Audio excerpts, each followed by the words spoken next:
प्रभु यीशु ख्रिस्त में मेरे प्रिय भाइयों और बहनों, सबों को जय यीशु की।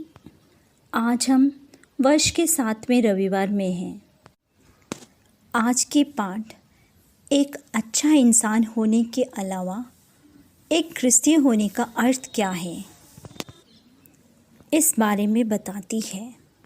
प्रभु यीशु अपने श्रोताओं के अंदर एक क्रांति का भाव लाते हुए कहते हैं कि हर एक शिष्य को जगत की ज्योति और नमक बनना चाहिए।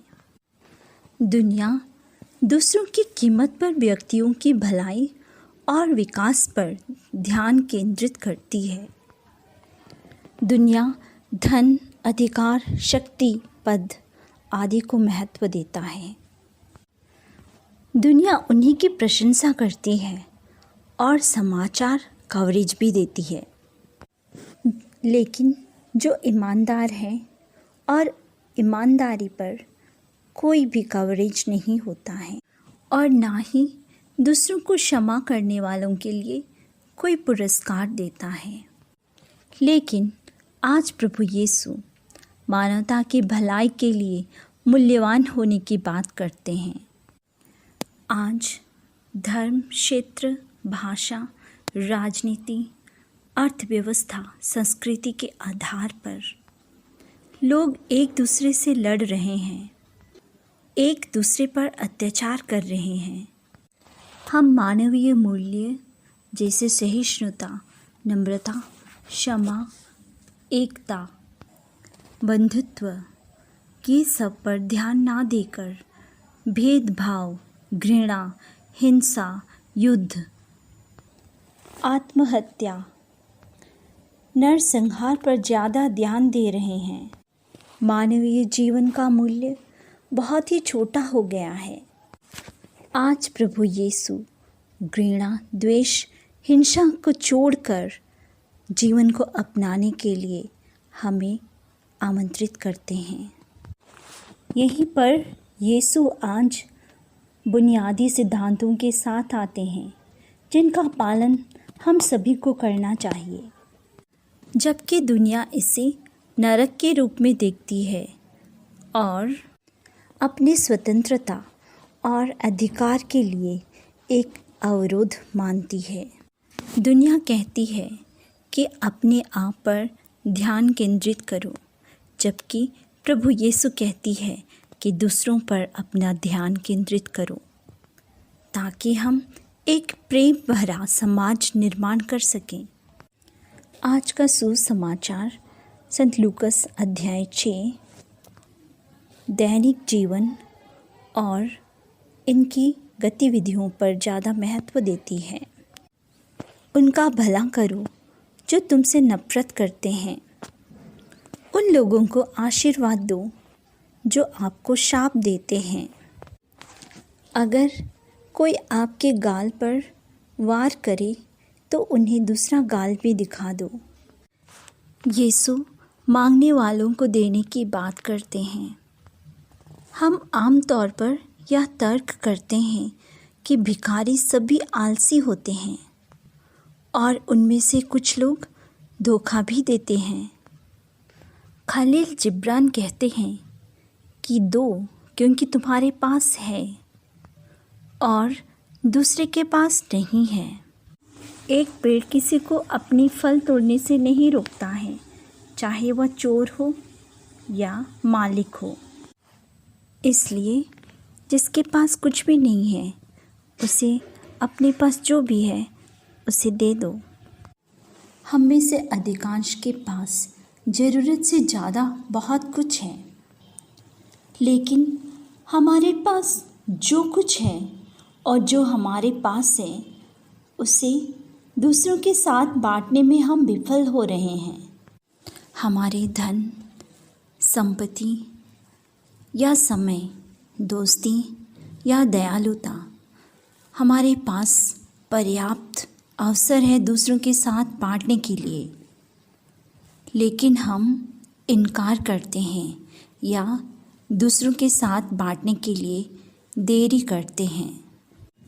प्रभु यीशु कहते हैं, इससे क्या लाभ अगर हम अपनी संपत्ति, अपना धन अपने ही रिश्तेदारों या अपने ही लोगों को दें, ऐसा तो सभी लोग करते हैं।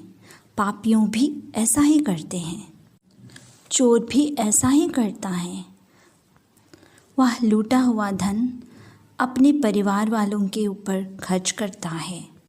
अगर हम ऐसा करते हैं तो हम में और पापियों में क्या अंतर है?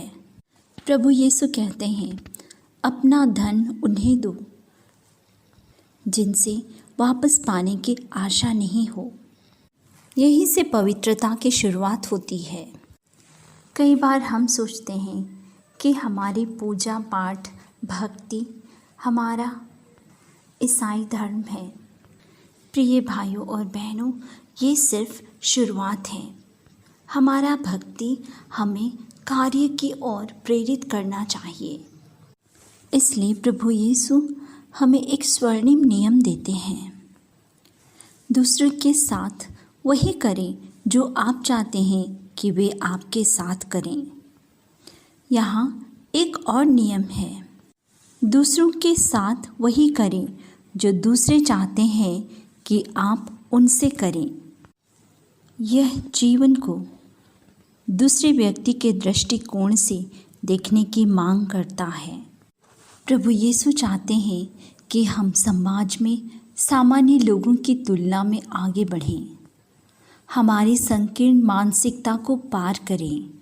मेरे अपने रिश्तेदार, मेरी अपनी राष्ट्रीयता, मेरी अपनी भाषा, रंग, पंथ में ना फंसें, बल्कि उससे आगे बढ़ें। मानवता को प्यार करें, मानवता को अपनाएं। अपने हृदय से घृणा, प्रतिशोध, युद्ध, हिंसा को दूर करें। प्रभु यीशु एक उदाहरण देकर कहते हैं, ईश्वर हमें प्यार करता है। वह उस सूर्य के समान है जो न्यायी और अन्यायी दोनों पर चमकता है। वह भेद नहीं करता। प्रभु यीशु कहते हैं, अपने स्वर्गीय पिता की तरह दयालु बनो। यह हमें क्षमा और मेल मिलाप की संस्कृति की ओर ले जाता है। मानवता न्याय, कानून और आदेश और दंड की बात करती है। हम किसी व्यक्ति की केवल उसके कार्यों के आधार पर ही निंदा करते हैं, लेकिन ईश्वर उससे परे है। वह व्यक्ति की दर्दनाक अतीत को देखता है, उसे बार बार गिरने पर भी आगे बढ़ने की अवसर देता है। इसलिए ईश्वर कमज़ोर, दलितों, पापियों के प्रति दयालु हैं। हम में से कोई भी संपूर्ण नहीं है। हमारे अंदर छल, कपट, झूठ बोलने की आदतें हैं। अगर ईश्वर हमारे शर्मनाक इतिहास को खोलते हैं तो हमें इस पृथ्वी पर कोई भी स्वीकार नहीं करेगा। इसलिए प्रिय भाइयों और बहनों, आइए हम भी क्षमा करना सीखें। आइए हम प्रार्थना करें, हे यीशु हमारे भाई और हमारे मित्र, हम आपके अद्भुत संदेश के लिए आपको धन्यवाद देते हैं। हमें स्वर्गीय पिता की तरह करुणामय, दयालु बनने के लिए हमारी सहायता करें। हमें अपनी पवित्र आत्मा से मजबूत कर, ताकि हम आपकी तरह सबसे गरीब और अवंचित लोगों से दोस्ती करने के लिए आगे बढ़ें। इस समय हम हमारी सभी श्रोताओं के परिवार के लिए प्रार्थना करते हैं। उनके परिवार में शांति और एकता बनी रहे।